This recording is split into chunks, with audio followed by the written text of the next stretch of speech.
It's Monday, October 13th. In the headlines, Prime Minister Dr. Andrew Holness invites opposition leader Mark Golding to veil royal talks.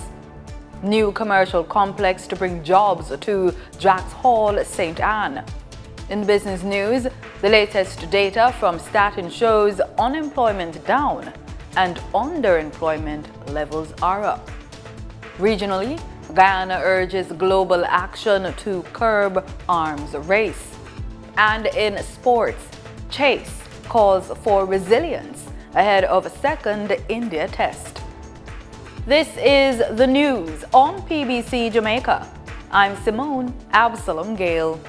For the full newscast, head over to our YouTube and Facebook pages.